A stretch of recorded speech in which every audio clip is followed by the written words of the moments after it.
देखो भाई, last class में हम क्या कर रहे थे, क्वेश्चन कर रहे थे।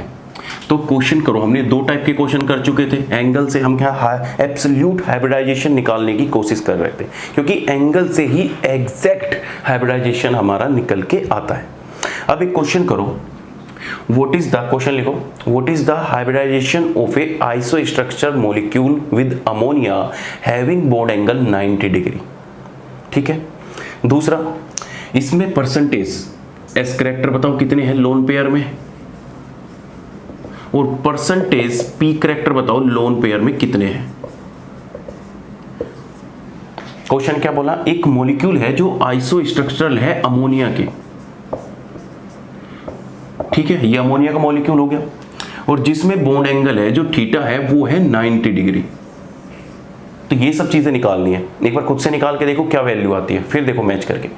देखो मैं तुम्हें क्या बताया था कि जब हमें कभी भी हाइब्रिडाइजेशन निकालना है तो s की power i is the hybridisation index, और i का हमारा कोस थीटा के साथ डायरेक्ट रिलेशन होता है कि 1 अपॉन में i माइनस के, कोस थीटा कितना है यहाँ पे, कोस 90 डिग्री है, इक्वल टू माइनस के 1 अपॉन में i, कोस 90 कितना होता है 0, i इक्वल टू कितना हो जाएगा माइनस के 1 अपॉन में 0, इक्वल टू कितना आ जाएगा माइनस के इन्फिनाइट। बात ठीक है, अभी सुनते रहो चीजें। तो ये हाइब्रिडाइजेशन कितना आ गया माइनस के इन्फिनाइट, पहली चीज। दूसरा पॉइंट, मुझे बताओ कि परसेंटेज ऑफ एस करैक्टर कितने प्रेजेंट है लोन पेयर में। अब देखो क्या बताया था, percentage s character is equal to cos theta upon में कोस थीटा माइनस के 1 इंटू 100। बात ठीक है, इक्वल टू कोस 90 कितना हो जाएगा 0 अपॉन में कितना आ जाएगा, कोई भी वैल्यू है 0 आ गया तो इंटू 100 हो गया, तो इक्वल टू कितना आ गया 0। इस परसेंटेज ऑफ एस करैक्टर 0 होने का मतलब ये है कि जो हमारा कोई भी आइसोस्ट्रक्चर मॉलिक्यूल था, लेट सपोज कि ए बी और ये आइसोस्ट्रक्चर मॉलिक्यूल था, इस बॉन्ड में जो परसेंटेज ऑफ एस करैक्टर है 0 है, और जब परसेंटेज ऑफ एस करैक्टर 0 है इसका मतलब जो ये बॉन्ड फॉर्मेशन होगा वो प्योर पी ऑर्बिटल के यूज होने से हो रहा होगा। इसमें क्या है, इस बॉन्ड में 100% क्या हो गए पी करैक्टर हो गए, लेकिन इस बॉन्ड में एस करैक्टर कितने हैं 0%। अब भैया इस बॉन्ड में 0% एस करैक्टर है, तो इस लोन पेयर में परसेंटेज ऑफ एस करैक्टर कितने होंगे 100%। तो इन लोन पेयर में 100% एस करैक्टर होते हैं, या मैं दूसरी लैंग्वेज में बोलूं कि जो ये लोन पेयर प्रेजेंट होते हैं प्योर एस ऑर्बिटल में प्रेजेंट होते हैं। अगर इन लोन पेयर में मैं पी की बात करूं कि परसेंटेज ऑफ पी करैक्टर वो कितने हो जाएंगे 0%। अब भाई इतना सारा जो ये निकल के आया है, इसकी फिजिकल सिग्निफिकेंस क्या है, इसकी केमिकल सिग्निफिकेंस क्या है। इसका मतलब ये है कि जब हमारा, देखो मैं थ्योरेटिकल ऑर्बिटल एनालिसिस कराया था तो उसमें बोला था कि जब भी कभी हाइब्रिडाइजेशन माइनस के इन्फिनाइट आ जाए तो इसका मतलब वो अलग कैटेगरी में चले जाते हैं, जिसको हम ड्रैगो कंपाउंड बोलते हैं। ड्रैगो कंपाउंड का मतलब ये है कि उसमें कोई भी हाइब्रिडाइजेशन नहीं हो रहा है। बात ठीक है, और ये बात हमने प्रूव भी कर दी। कैसे प्रूव कर दी, अगर इन ऑर्बिटल की इन बॉन्ड में मिक्सिंग हो रही होती तो इसमें कभी भी 100% पी करैक्टर नहीं आते, कुछ ना कुछ तो एस परसेंट करैक्टर इस बॉन्ड में प्रेजेंट होने चाहिए थे। यही कहानी इस लोन पेयर की हुई। अगर लोन पेयर हाइब्रिडाइजेशन में पार्टिसिपेट करता तो इसके भी अंदर पी करैक्टर प्रेजेंट होने चाहिए थे, जो कि इसमें 100% एस करैक्टर है और 0% पी करैक्टर है। तो यहां से एक और नई कहानी स्टार्ट हो जाती है, जिसको हम बोलते हैं ड्रैगो कंपाउंड। अब बहुत सारे क्वेश्चन मन में ये आते हैं कि भाई ड्रैगो कंपाउंड क्या होते हैं, पॉइंट नंबर 1। दूसरा पॉइंट ये कि इनमें ये 90 डिग्री एंगल होने का मतलब क्या है, ये 90 डिग्री जो एंगल हुआ है इसका मतलब क्या है, सेकंड क्वेश्चन। थर्ड क्वेश्चन कि इनमें हाइब्रिडाइजेशन क्यों नहीं हुआ, तो हम इन्हें अपोजिट स्टार्ट करेंगे। पहला पॉइंट तो ये देखेंगे कि इनमें हाइब्रिडाइजेशन क्यों नहीं हुआ। तुमने बहुत फेमस एग्जांपल पढ़ा होगा PS3 में जो बॉन्ड एंगल होता है अप्रोक्स 94 डिग्री होता है, जो इस बात का सबूत देता है कि ये एक ड्रैगो कंपाउंड है। बात ठीक है। अब देखो चीजें कैसे एक्सप्लेन होती है। अब पहला क्वेश्चन का आंसर तुम्हें मिलेगा कि इनमें हाइब्रिडाइजेशन क्यों नहीं हुआ, और इसका कंपेयर मैं अमोनिया के साथ करके तुम्हें बताऊं। देखो जब कभी भी हाइब्रिडाइजेशन होता है तो मिक्सिंग ऑफ ऑर्बिटल होती है, ऑर्बिटल मिक्स होगी, s की एनर्जी इंक्रीज होगी और p की एनर्जी डिक्रीज होगी। मतलब बनने वाली हाइब्रिड ऑर्बिटल जो होगी वो मोर डायरेक्शनल होगी, मोर इफेक्टिव होगी ओवरलैपिंग के लिए। अब जिसमें हाइब्रिडाइजेशन नहीं हो रहा, इसका मतलब उसमें इफेक्टिव ओवरलैपिंग नहीं हो रही होगी या किसी प्रकार से वे ऑर्बिटल मिक्स नहीं हो रही होगी। अब देखो रीजन क्या होता है। अगर मैं अमोनिया की बात करूं NH3, इसके पास लोन पेयर प्रेजेंट है। अब इसका कॉन्फ़िगरेशन कितना होता है 1s2 2s2 2p3, ये इसका कॉन्फ़िगरेशन है। अब इसकी जो s ऑर्बिटल है ns, इसमें 2 इलेक्ट्रॉन प्रेजेंट है और ये इसकी np ऑर्बिटल प्रेजेंट है, इसमें तीनों इलेक्ट्रॉन प्रेजेंट है। अब जब हमारा हाइब्रिडाइजेशन होगा या मिक्सिंग होगी, मिक्सिंग होने के लिए p को अपनी एनर्जी कम करनी पड़ेगी और s को अपनी एनर्जी इंक्रीज करनी पड़ेगी और इंक्रीज करने के बाद हमारा sp3 हाइब्रिडाइजेशन आ जाएगा जो कि एक हाइब्रिड ऑर्बिटल होगी। अब पॉइंट 2 बनते हैं कि जो ये एनर्जी इन्वेस्ट हुई है, ये एनर्जी तो इन्वेस्ट हुई है ना, इसकी एनर्जी तो डिक्रीज हुई, लेकिन जो ये एनर्जी है इसको हम बोलते हैं हाइब्रिडाइजेशन एनर्जी। अब भैया ये एनर्जी हमें एक्स्ट्रा देनी पड़ेगी, भाई कुछ ना कुछ इन्वेस्टमेंट तो करना पड़ेगा, तभी तो ये हमारी हाइब्रिड ऑर्बिटल बनेगी। अब ये हाइब्रिड ऑर्बिटल बनी है और ये एनर्जी जो आई है वो कहां से आई है। देखो पीछे जाओ, थोड़ा पीछे जाने के बाद हम क्या देखते हैं कि जो नाइट्रोजन है उसके पास लोन पेयर है, ये हमारा हाइड्रोजन, ये हमारा हाइड्रोजन और ये हमारा हाइड्रोजन। जब कभी भी नाइट्रोजन अकेला बैठा था, हाइड्रोजन इसको अप्रोच कर रहे थे, इनके बीच में बॉन्ड फॉर्मेशन हुआ। बॉन्ड फॉर्मेशन तब हुआ जब उसमें कोई भी हाइब्रिडाइजेशन प्रेजेंट नहीं था। ध्यान से सुनना इस बात को। बॉन्ड फॉर्मेशन तब हो गया जब इसमें कोई भी हाइब्रिडाइजेशन प्रेजेंट नहीं था, तीनों की तीनों p ऑर्बिटल आई और p3 से एक एक से कनेक्ट होके अपना हाइब्रिडाइजेशन इन्होंने नहीं बनाया, कनेक्ट होगी। कनेक्ट होने के बाद इन्होंने सोचा कि हम और अच्छा बेटर कर सकते हैं। भाई हमारे एग्जाम में क्या होता है, जब हम सपोज करो कि जब हम बिना पढ़े बिना कुछ करे हम ले आते हैं 70% मार्क्स, नॉर्मल है, हर कोई ले आता है। लेकिन फिर हम क्या कहते हैं, यार हम तो पढ़े ही नहीं, अगर हम पढ़ ले तो हम तो आग लगा दे मार्केट में, हम तो तूफान उठा दे। तो वे क्या करेंगे, चलो थोड़ी सी मेहनत और कर लेते हैं और हमारे मार्क्स आ जाएंगे 85%। तो उसने क्या, इनिशियली जब उसे मेहनत नहीं करनी पड़ी नाइट्रोजन को हाइड्रोजन के साथ बॉन्ड बनाने के लिए, तो उसके 70% मार्क्स थे। लेकिन उसने कहा कि अगर मैं थोड़ी सी मेहनत और कर लूं तो मैं और अच्छे मार्क्स ला सकता हूं। यही काम होता है जब ये अपनी प्योर p ऑर्बिटल में प्रेजेंट होते हैं इलेक्ट्रॉन्स और यहाँ पे s ऑर्बिटल में प्रेजेंट होते हैं, तो ये बॉन्ड फॉर्मेशन होने के बाद इनकी कुछ ना कुछ बॉन्ड एनर्जी होगी, इनकी कुछ ना कुछ बॉन्ड एनर्जी होगी। अब ये जो बॉन्ड एनर्जी है वो इन्वेस्टमेंट का काम करती है इस हाइब्रिड एनर्जी को कंप्लीट करने के लिए। होता क्या है कि ये कहते हैं कि यार हमारे पास पहले से ही बॉन्ड एनर्जी है, क्यों ना हम कुछ अपनी बॉन्ड एनर्जीज को दे दे और एक अच्छी ओवरलैपिंग करके नाइट्रोजन के साथ बॉन्ड फॉर्मेशन करे। तो होता वही है, ये जो अपने बॉन्ड है ये क्या करते हैं, अपनी एनर्जी को रिलीज करते हैं, रिलीज करने के बाद इसे प्रोवाइड करते हैं, प्रोवाइड करने के बाद फिर इन दोनों की मिक्सिंग होती है और एक हमारी हाइब्रिड ऑर्बिटल मिक्स होती है। लेकिन इस केस में ध्यान रखिएगा, इस केस में लोन पेयर का मन बिल्कुल नहीं था कि वो हाइब्रिड ऑर्बिटल में जाए, लेकिन इन बॉन्डों के पास जो ये बॉन्ड है इनके पास इतनी एनर्जी थी कि वे उसे कहते हैं कि नहीं भाई बॉन्ड फॉर्मेशन तो तुझे करना पड़ेगा, तुझे हाइब्रिड में तो आना पड़ेगा, मिक्सिंग तो तुझे करनी पड़ेगी क्योंकि मजबूरी है। मजबूरी समझ रहे हो भाई, कुछ ना कुछ जब तुम पढ़ोगे, पढ़ने के लिए तुम्हें मेहनत करनी पड़ेगी, मेहनत करोगे तो तुम्हें फल मिलेगा। अब तुम जो फल मिलेगा तो तुम्हारी वजह से घर वाले भी परेशान हो गए। भाई एक बंदा कुछ नहीं पढ़ता था, कुछ नहीं करता था, सुबह शाम खेलता था, घर वाले भी ध्यान नहीं देते थे, जा मर कहीं मर, हमें कोई ध्यान नहीं है तुझसे।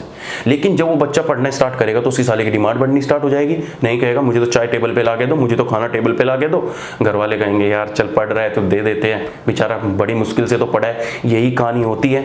लोन पेयर वाले, जो ये लोन पेयर है ये घर वालों को काम कर रहे हैं। अब भैया स्टेबिलिटी तो इसको चाहिए। अब लोन पेयर क्या कहता है, चल भाई थोड़ा सा तेरी हेल्प कर ही देता हूँ, भला तो हो ही रहा है तेरा, किसी का तो भला हो रहा है। अब ये क्या करते हैं, लोन पेयर अपने जो s ऑर्बिटल से उठ के यहाँ पे चले जाते हैं और एक हाइब्रिड ऑर्बिटल बना लेते हैं।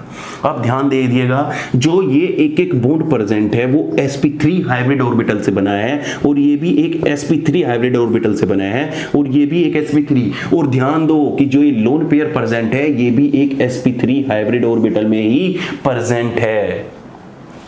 तो पॉइंट निकल के ये आया कि जब हमारे पास इस हाइब्रिडाइजेशन एनर्जी से ज्यादा बॉन्ड एनर्जी होगी और बॉन्ड एनर्जी होने से ये एनर्जी रिलीज करेगा, इन लोन पेयर को अपने पी ऑर्बिटल मिक्सिंग में पार्टिसिपेट करने के लिए मजबूर करेगा और फिर हमारी हाइब्रिड ऑर्बिटल बनके एक अच्छी ओवरलैपिंग होगी जिससे बनने वाला बॉन्ड पहले वाले से ज्यादा स्ट्रॉन्ग होगा। ऐसा होता क्यों है? अगर ये मिक्सिंग ना होती तो ध्यान दो, नाइट्रोजन के पास 3 ऑर्बिटल होती है, px, py और pz। अब इसने बॉन्ड फॉर्मेशन तो कर लिया था, लेकिन जब यहां पे आके इसके साथ हाइड्रोजन जुड़ा इस तरीके से, ये हाइड्रोजन जुड़ा इस तरीके से, तो इनके बीच में क्या हो गया? रिपल्शन हो गया। बॉन्ड तो पहले ऐसे ही जुड़ा था प्योर पी ऑर्बिटल के साथ, अब ये कहने लगा भाई ये रिपल्शन तो हमें कम करना पड़ेगा, और जब रिपल्शन कम करना पड़ेगा इसका मतलब हमें एस लोन पेयर को अपने पास बुलाना पड़ेगा, क्योंकि एस ऑर्बिटल जब आएगी तो हमारी पी ऑर्बिटल कैसी होती है? ऐसी होती है, और जब हमारे पास एस ऑर्बिटल मिक्स होके आएगी तो हमारी ऑर्बिटल कैसे हो जाएगी? इस तरीके से फूल जाएगी, क्योंकि जब एस ऑर्बिटल कनेक्ट होगी तो पॉजिटिव लूप्स के साथ कनेक्ट होगी और होने के बाद इनकी इलेक्ट्रॉन डेंसिटी कंस्ट्रक्टिव इंटरफेस से क्या हो जाएगी? इंक्रीज हो जाएगी और हमारी ऑर्बिटल कुछ इस तरीके की बन जाएगी। और जब इस तरीके की बन जाएगी तो यहाँ पे इतनी बड़ी पी ऑर्बिटल बन जाएगी, फिर वे आपस में क्या करेंगे? रिपल्शन करेंगे और अपनी ऑर्बिटल को दूर दूर ले जाएंगे, और दूर दूर ले जाने से अब हमारा हाइब्रिडाइजेशन से देखो कितनी चीजें हो रही है, एक तो रिपल्शन डिक्रीज हो रहा है, एक एनर्जेटिक फेवरेबल हो रहा है। अब ये सारी कहानी कहाँ चल रही थी भाई? हाइब्रिडाइजेशन में पार्टिसिपेट कौन करेगा? ध्यान रखिए, हाइब्रिडाइजेशन में लोन पेयर तभी पार्टिसिपेट करेगा जब हमारी बॉन्ड एनर्जी ग्रेटर देन होगी हाइब्रिड एनर्जी से। अगर हाइब्रिड एनर्जी ज्यादा हो गई, मतलब कि ये गैप इतना ना होके ये गैप इतना हो गया, तो फिर हमारी बॉन्ड एनर्जी इसके लिए सफिशिएंट नहीं होगी हाइब्रिडाइजेशन करने के लिए। बात समझ में आ रही है? ध्यान दीजिएगा इस बात पे। अब हुआ क्या? ये तो अमोनिया की कहानी थी। अमोनिया में हाइड्रोजन नाइट्रोजन, हाइड्रोजन का बॉन्ड स्ट्रॉन्ग होता है, बॉन्ड स्ट्रेंथ हाई होगी, इन्होंने अपनी एनर्जी रिलीज करके लोन पेयर को बुला लिया। लेकिन PS3 में क्या होता है? PS3 में भी उसका मन करता है कि भाई वो पार्टिसिपेट करे। जब वो पार्टिसिपेट करने के लिए आता है तो उसकी जो बॉन्ड एनर्जी है वो सफिशिएंट नहीं होती इस हाइब्रिड एनर्जी तक पहुंच जाए। अब होता क्या है देखो, अब हम केस ले रहे हैं PS3 का, तो PS3 में भी कॉन्फ़िगरेशन सेम है, बस यहाँ पे NH2 लगा लो और NP3 लगा लो, या 3S2 लगा लो, 3S2 3P3। अब इनका भी मन करता है कि हम हाइब्रिड ऑर्बिटल में जाए और हाइब्रिड एनर्जी को ओवरकम करें। अब होता क्या है, ध्यान से देखो। अब ये भाई अब बैठा है हमारा फॉस्फोरस, जिसका साइज है इतना बड़ा, थर्ड पीरियड से। अब फॉस्फोरस के साथ इसके पास भी क्या होगी? PX ऑर्बिटल प्रेजेंट होगी, इसके पास भी PY ऑर्बिटल प्रेजेंट होगी, और इसके पास भी PZ ऑर्बिटल प्रेजेंट होगी, और तीनों की तीनों म्यूचुअली परपेंडिकुलर होती है इस तरीके से। देख रहे हो? ये PX हो गई, ये PZ मान लो, इसको PY मान लो, तीनों की तीनों म्यूचुअली परपेंडिकुलर होती है। अब देखो ध्यान से, पहला केस क्या आता है कि जब इसके साथ हाइड्रोजन आगे जुड़ता है, ये देखो ये हाइड्रोजन जुड़ गया, इससे दिखाता था, ये हाइड्रोजन जुड़ गया, ये हाइड्रोजन इस तरीके से जुड़ गया, और ये हाइड्रोजन इस तरीके से जुड़ गया। अब P का साइज बड़ा होने की वजह से अब जो ये बॉन्ड फॉर्मेशन होगा हाइड्रोजन के साथ, इनके बीच में डिस्टेंस ऑलरेडी इतना ज्यादा है, तो इनके बीच में रिपल्शन होने की कोई बात ही नहीं है, इनके बीच में कोई रिपल्शन होने की बात ही नहीं है। दूसरा, जब फॉस्फोरस के साथ हाइड्रोजन का बॉन्ड बनेगा तो एक बड़ा साइज का है और एक छोटे साइज का है, मतलब जो ओवरलैपिंग हो रही होगी वो 3p ओवरलैपिंग के साथ क्या हो रहा होगा? 1s ओवरलैप कर रहा होगा। अब देखो बीच में कितना ज्यादा डिफरेंस आ गया, तो ये बनने वाला बॉन्ड जो होगा वो बॉन्ड भी वीक होगा। अब जो बॉन्ड वीक होगा तो इसकी बॉन्ड स्ट्रेंथ भी कम होगी, बॉन्ड एनर्जी भी कम होगी।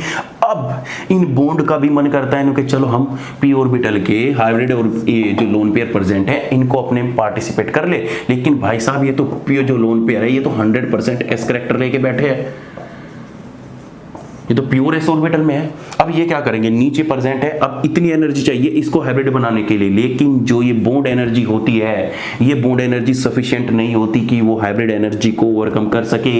इसलिए जो ये कंपाउंड होते हैं हमेशा 90 डिग्री के एंगल पे ही प्रेजेंट रहते हैं, म्यूचुअली परपेंडिकुलर होगा, ये 90 डिग्री होगा, ये 90 डिग्री प्रेजेंट होगा।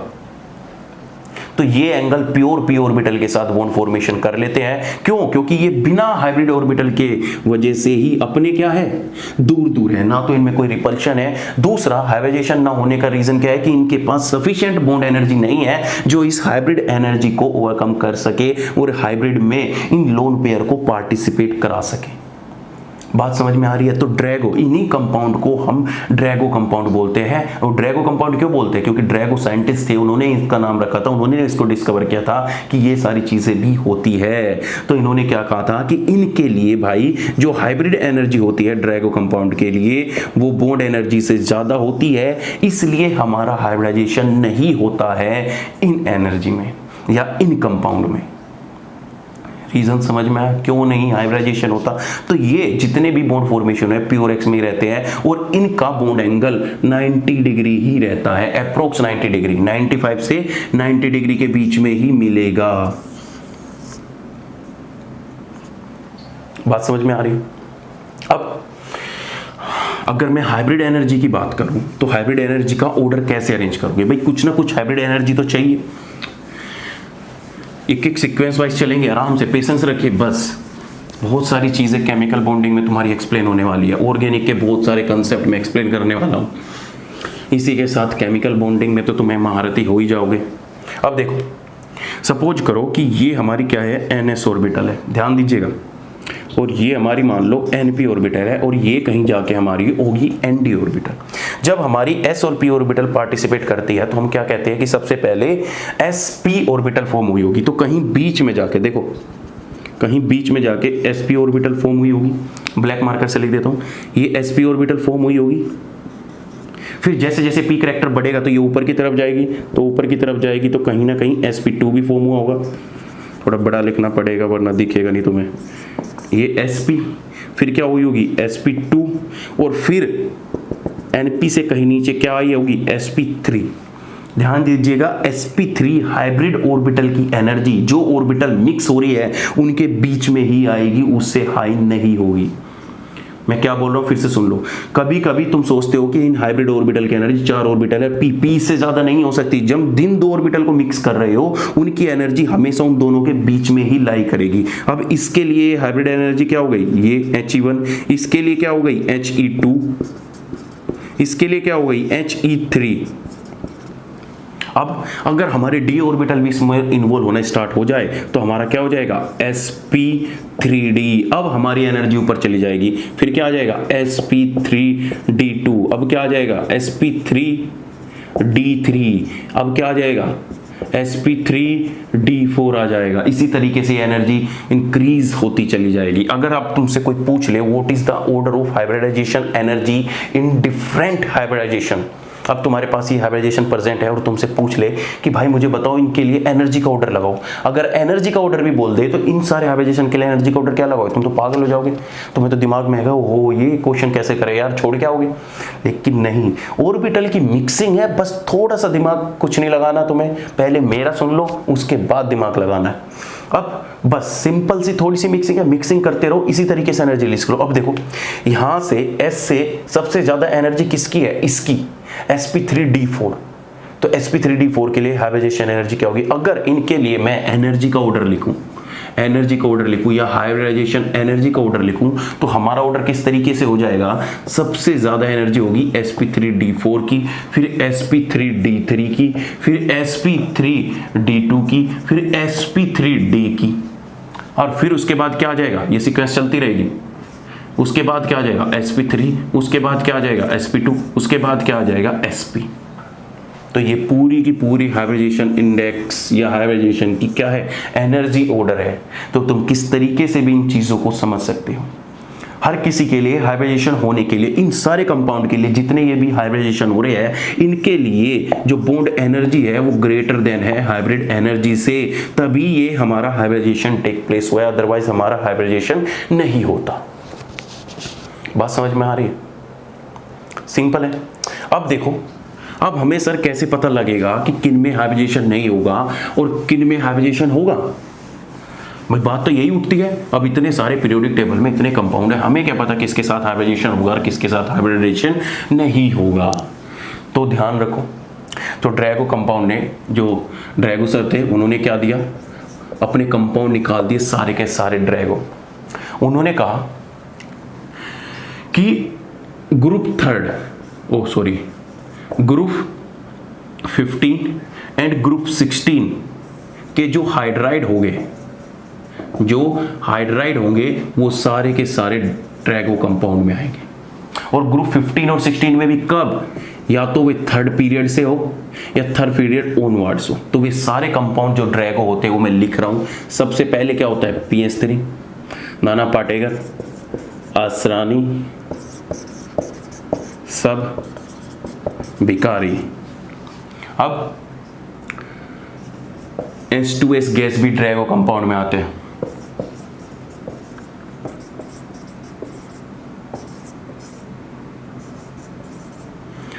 अब देखो ये जितने भी कंपाउंड होते हैं ये वाले, ये सारे के सारे ड्रैगो कंपाउंड में आते हैं। क्या यही सब ड्रैगो कंपाउंड में आते हैं? नहीं, और भी ड्रैगो कंपाउंड होते हैं मोस्टली, जिनमें देखो कभी भी हाइब्रिडाइजेशन, कभी भी तुम हाइब्रिड ऑर्बिटल निकाल रहे हो और उनमें कभी भी अगर तुम्हें s ऑर्बिटल ना दिखे, जैसे तुम्हारे पास इलेक्ट्रॉनिक कॉन्फ़िगरेशन या हाइब्रिडाइजेशन आ जाए p3d3 या तुम्हारे पास आ जाए p3d4, इनका मतलब, इन हाइब्रिड ऑर्बिटल का मतलब ये है कि जो s ऑर्बिटल है वो प्योर किसमें 100% s करैक्टर के साथ लेके बैठी है। जब 100% s करैक्टर में है तो ये ऐसे कंपाउंड भी हमारे ड्रैगो में आ जाते हैं जिसमें हमारा लोन पेयर पार्टिसिपेट नहीं करता। इसने इसके साथ कंडीशन क्या दी थी कि जब कभी भी वो हमारा कंपाउंड हाइब्रिडाइजेशन होगा जिसकी इलेक्ट्रोनेगेटिविटी डिफरेंस लेस देन 2.5 होगा, ऐसा कोई भी कंपाउंड जिसका इलेक्ट्रोनेगेटिविटी डिफरेंस 2.5 से कम होगी या जिसकी इलेक्ट्रोनेगेटिविटी 2.5 से कम होगी, वही हमारे ड्रैगो कंपाउंड में आएंगे। ये कंडीशन तो ये थी। दूसरी कंडीशन ये थी कि जो सेंट्रल एटम होना चाहिए या तो वो थर्ड पीरियड से होना चाहिए या फिर थर्ड पीरियड से किसी भी पीरियड में जा सकता है, 6th 7th पीरियड तक कोई भी पीरियड हो सकता है, लेकिन सेकंड पीरियड वाले कभी भी ड्रैगो कंपाउंड नहीं होंगे। और थर्ड जो कंडीशन इसने कही थी, उसने कहा था कि जो हमारा लोन पेयर प्रेजेंट होना चाहिए, जो हमारा लोन पेयर प्रेजेंट होना चाहिए वो प्योर s ऑर्बिटल में प्रेजेंट होना चाहिए। यही सारे कंपाउंड हमारे क्या होंगे, ड्रैगो कंपाउंड। अरे कभी कभी क्वेश्चन में पूछ लेता है कि ड्रैगो कंपाउंड होने के लिए इलेक्ट्रोनेगेटिव डिफरेंस कितना होना चाहिए, 2.5 से कम होना चाहिए। 2.5 से कम किसका होता है, सिर्फ हाइड्रोजन का ही होता है। लिखवा रखी है इलेक्ट्रोनेगेटिविटी सीरीज, ठीक है।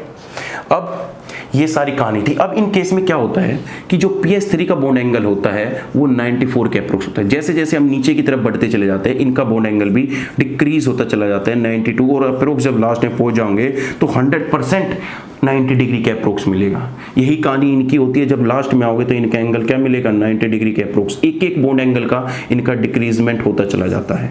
तो ये सारे कंपाउंड जब कभी भी दिख जाए सारे के सारे ड्रैगो कंपाउंड में होंगे और इनका जो बॉन्ड एंगल होगा अप्रोक्स 90 डिग्री होगा। मैं कहता हूं एग्जैक्ट 90 डिग्री से याद रख लो, कोई फर्क नहीं पड़ता, क्योंकि पूरी पीरियोडिक टेबल में ये ऐसे कंपाउंड होते हैं जिनका बॉन्ड एंगल सबसे कम होता है। बात समझ में आ रही है, इनका बॉन्ड एंगल सबसे कम मिलेगा। अब हाइड्रोजन के साथ इलेक्ट्रोनेगेटिव डिफरेंस कम था। अब तुम कहोगे कि सर PF3 के साथ कैसे हाइब्रिड दिखा देता है, क्योंकि PF3 में बॉन्ड एनर्जी ज्यादा होती है। क्यों? क्योंकि फ्लोरीन इलेक्ट्रोनेगेटिव है, फॉस्फोरस और फ्लोरीन के बीच में बनने वाला बॉन्ड स्ट्रॉन्ग होगा और बॉन्ड से बॉन्ड एनर्जी निकलेगी और बॉन्ड एनर्जी पार्टिसिपेट करेगी हाइब्रिड ऑर्बिटल को उभारने में, तो उससे हाइब्रिड ऑर्बिटल बन जाती है। तो जितने भी इलेक्ट्रोनेगेटिव एलिमेंट तुम्हें मिलते हैं वे हमेशा हाइब्रिड ऑर्बिटल में मिलेंगे। और ये जो हाइड्रोजन वाले हैं पूरी पीरियोडिक टेबल में कुछ ये कंपाउंड हो गए, कुछ लास्ट में लिखवा दूंगा जब मैं हाइब्रिडाइजेशन पढ़ाऊंगा कि उसमें कौन कौन से है जिनका इलेक्ट्रॉनिक कॉन्फ़िगरेशन ये होता है, सॉरी हाइब्रिडाइजेशन ये होता है। वे सारे के सारे किस में आ चले जाते हैं, ड्रैगो कंपाउंड में चले जाते हैं। या इनके बीच में जब कभी भी तुम्हें बॉन्ड एंगल मिलेगा वो 90 डिग्री के अप्रोक्स मिलेगा। अब देखो सेकंड चीज ये कि सर इनका एप्लीकेशन पार्ट क्या है। अब क्या डिफरेंस हुआ ड्रैगो कंपाउंड में और बाकी हाइब्रिडाइजेशन कंपाउंड में, उनमें क्या डिफरेंस हुआ। तो इसकी बहुत बड़ी एप्लीकेशन है। पहली एप्लीकेशन है कि तुम्हें बॉन्ड एंगल का पता लग जाएगा।